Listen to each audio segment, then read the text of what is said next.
J'avais très envie de mettre mon énergie là-dedans, raconter des histoires. Voilà. Raconter des histoires, ça me fascine, ça me fascinait, ça me fascine presque encore plus qu'avant. Je trouve que ça répond à un besoin archaïque qu'on a tous de croire, quoi, de rire, d'être ému, de pleurer, d'avoir peur. On a tous envie de ça depuis qu'on est enfant, c'est ancré en nous. Je me souviens que j'avais dit à plusieurs reprises, et là c'est un bon exemple de ça, j'ai dit à plusieurs reprises que les gens les plus durs à typer, ce ne sont pas les politiciens, comme on pourrait croire. Je me souviens encore quand j'avais fait le typage de Macron, que je l'avais annoncé, on me disait non mais c'est un politicien, il ment, ils sont formés par des équipes, etc. On peut pas voir. C'était pas si dur. Enfin, Macron, c'est pas un bon exemple parce que je m'étais trompé sur sa personnalité, mais les grandes lignes, quand même, c'était pas si dur. Souvent, j'ai remarqué que les gens les plus compliqués à typer, ce sont les acteurs parce qu'ils ont tous un côté NF. Ils te parlent tous comme des NF, même quand au final tu te rends compte que ce sont des SF, des ST, des NT ou effectivement des NF. Ils parlent tous comme des NF, ce qui est un peu bizarre. Et c'est quelque chose que je vois souvent chez les acteurs. Ils ont une manière très poétique de s'exprimer et ça crée le même truc qu'avec Nekfeu, tu vois. Un ST, mais qui en même temps fait de la poésie et dans le milieu artistique, en fait, en général, à vrai dire. Donc ça va permettre vraiment de pouvoir faire attention parce qu'ils parlent tous comme des NF, c'est un peu bizarre, faut être attentif pour comprendre réellement c'est quoi leur personnalité. Les 20 ans, on sent que c'est le théâtre, au fond, c'est ce désir de théâtre qui vous anime, Oui, avant ouais. tout. Ouais, c'est mon premier amour. J'ai jamais imaginé faire du cinéma. J'ai même jamais rêvé faire du cinéma au début. Moi, j'ai commencé par des cours de théâtre et je rêvais de jouer plein de pièces et qu'on me donne des rôles, même pas des rôles principaux. Je rêvais juste de pouvoir faire ça et j'ai eu la chance à 18 ans de partir en Russie, de travailler avec des acteurs russes, de découvrir tout un pan du théâtre passionné et passionnant et des acteurs qui se donnent corps et âme, physiquement et psychologiquement. Et j'ai adoré ça et je voulais faire du théâtre. Si c'était à refaire, je recommencerais toujours par le théâtre. Ok, bon. Euh, Effectivement, quand on se concentre bien, non, mais c'est juste la phrase là qui était particulière. Mais là, on commence à voir des choses. Même deux trucs particuliers, je sais pas si vous avez vu aussi. Un par rapport aux observations, l'autre par rapport aux décisions. Et les deux vont dans le même sens. Ce qu'il vient de dire, ça sonne très double extraverti. Les doubles extravertis, c'est exactement comme ça qu'ils parlent. Pourquoi? Parce qu'un double extraverti, c'est OE et DE. Ils vont pas arrêter de te parler des gens, ils vont pas arrêter de te parler des choses et du fait qu'ils ont découvert, tu vois. Ils parlent comme les OE.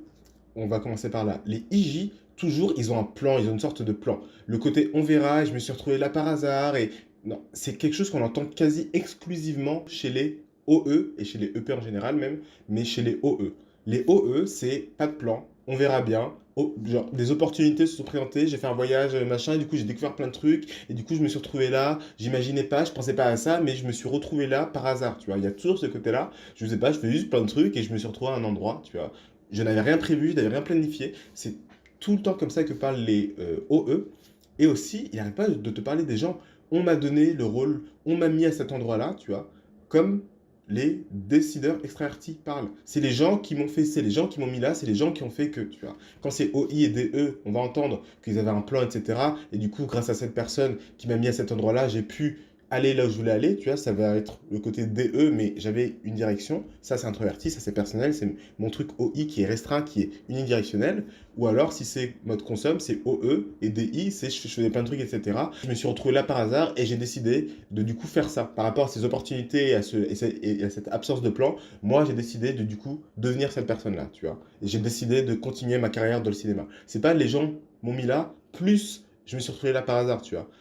Chez les modes répand, il y a un des deux. Chez les modes consomme, il y a un des deux. Chez lui, il y a les deux. Les deux trucs ont l'air extravertis. Les deux trucs ont l'air, tu vois. Bon, c'est pas moi. Tu vois ce que je veux dire? C'est très OE, c'est très, ouais, enfin, extraverti, pas contrôlé. Et avec les décisions et avec les observations. Avec la possibilité de jouer, on le disait aussi bien, Racine, on vous a vu dans Phèdre, magnifique, que dans La Biche. Au fond, avec ce registre-là, on découvre votre pouvoir comique, mais aussi dramatique. Et c'est évidemment très fécond pour un jeune acteur que vous êtes. Oui, pour moi, les deux sont intimement liés, vraiment, la tragédie et la comédie. Je veux pas du tout me priver d'un des deux, ça me plairait pas. J'ai vraiment grandi, effectivement, comme le dit, et merci pour ce petit reportage, c'était très, très sympa à regarder, avec Chris Marker d'un côté et en même temps aussi Chaplin et Jim Carrey, Ricky Gervais. Et donc, tout ça, pour moi, sont des références.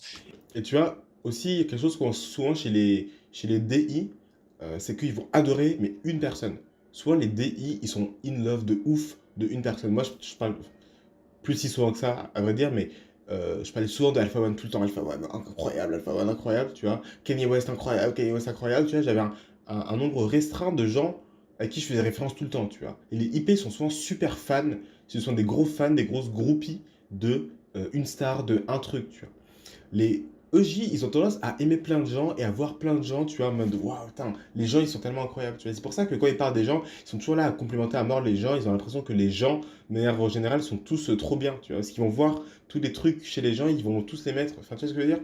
Alors que les décideurs introvertis, ils vont avoir tendance à fixer leur, par rapport aux gens, par rapport aux décisions, par rapport aux identités, ils vont se bloquer sur une personne, ils vont adorer de ouf cette personne-là, tu vois.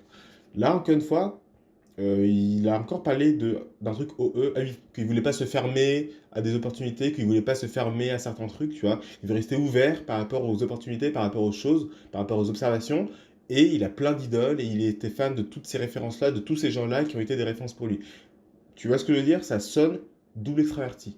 Et puis, je pense encore une fois que c'est intimement lié, le grave, le sérieux, le léger, tout ça peut et doit être lié. Jalil Lesper dit, cet acteur, au fond, il correspond à son temps. Est-ce que c'est ça qui a fait que vous avez eu ces succès, ces rôles Vraiment, Oui, oui. Je trouve que oui, personnellement. je pense que quand on correspond à son temps, on est le dernier à le savoir ou à pouvoir le dire. Je suis pas du tout. Tu vois, que des réponses de décideurs extravertis. C'est pas parce que quand on correspond à son temps, on est le dernier à savoir. C'est parce que quand on est un EJ, on est le dernier à savoir qui on est. Quand on est un EJ, on est le dernier à connaître notre identité, à savoir à quoi est-ce qu'on correspond de manière générale. Et en fonction du contexte, on va te dire ça par rapport à un contexte et on va croire, mais non, c'est parce qu'il est acteur, du coup si, c'est parce qu'il est ci, du coup ça. Non, tous les EJ disent ça, peu importe leur métier, peu importe tous les EJ, je m'avance un peu, tous les décideurs extravertis, mais du coup on le voit encore plus chez les EJ, mais c'est vraiment un truc de décideur extraverti de dire ça. Peu importe leur métier, peu importe leur époque, peu importe ci, peu importe ça, ils trouvent toujours un moyen de ne pas savoir qui ils sont avant que tout le monde sache qui ils sont, tu vois, avant qu'on leur dise qui ils sont et qu'ils finissent par euh, l'accepter ou en tout cas parfois même le subir parce que au fond ça leur plaît pas, au fond ils aiment pas, mais c'est ce que les gens veulent d'eux, c'est ce que les gens attendent d'eux, ils vont se perdre dans ce que les gens attendent d'eux sans savoir est-ce que eux ils ont vraiment envie d'être cette personne-là, de se comporter comme ça, de faire ce métier-là, etc. Tu vois, c'est vraiment des phrases de décideurs extravertis. Laisse derrière je vois l'échec dans mes doutes. J'entendrai que la route tourne.